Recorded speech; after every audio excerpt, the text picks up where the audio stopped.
Good evening. Now, I don't know much about Freudian stuff, id, superego, ego, that kind of thing. But,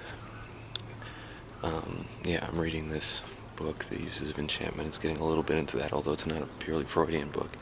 But it does use Freudian terms, such as superego. Superego is the one that tells you you could be a better person. You could be doing better. You're not good enough. You must push yourself to get to these things. I mean, really, that's what gives you dreams. But maybe that's the problem that young men face in their 20s nowadays. I mean, this superego, this parental force. You're looking for some kind of thing that'll keep you on the right path. Because while we do all kinds of things to trick ourselves, we want to stay on the right path. Mainly because it seems that we will get what we really want. Security, love, happiness, safety, if we're on this right path. I remember I was obsessed with the right path when I was early 20s,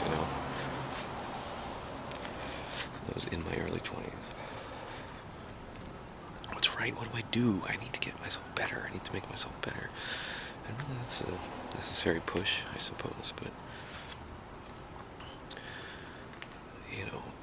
there needs to be some kind of confrontation that you come out the other side of, and that's what tells you, you're just grateful to be alive, and you survived that big thing,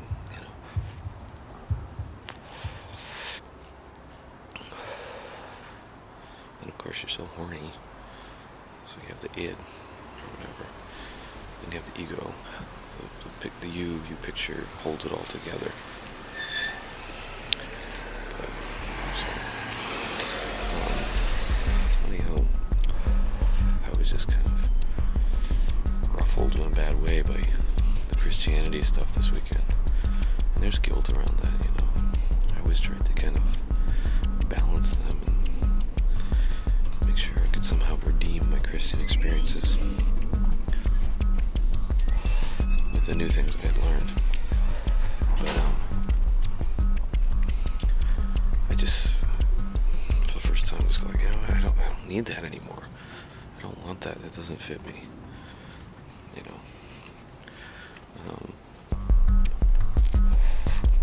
I love singing.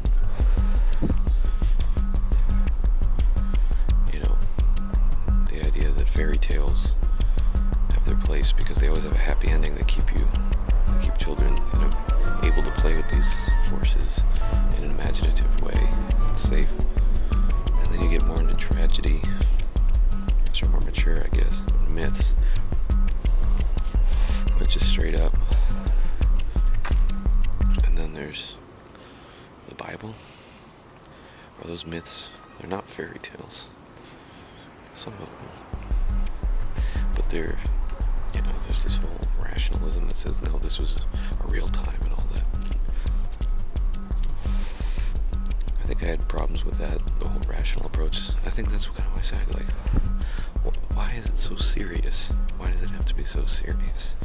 Why do you have to say and affirm to yourself and people, God is good and our way is right, And of course, this is how it is. It's like, to what degree do you believe that? I don't understand.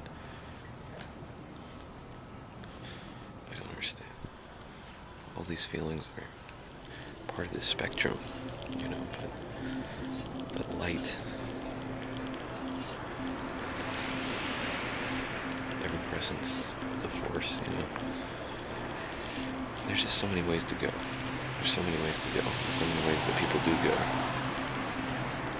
I mean, it's true. Faith does something so far. Faith in something, anything.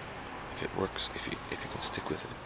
And I feel like that's what I've been doing. This kind of like, this doesn't make you guys happy, and that makes me sad.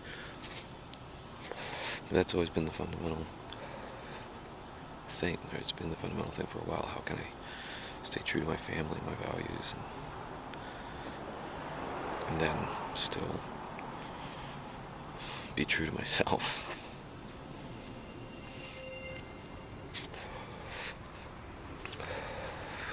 To me, it works. I assign meaning to it. Is it based on something? I mean, I guess Christianity is a popular thing, you know.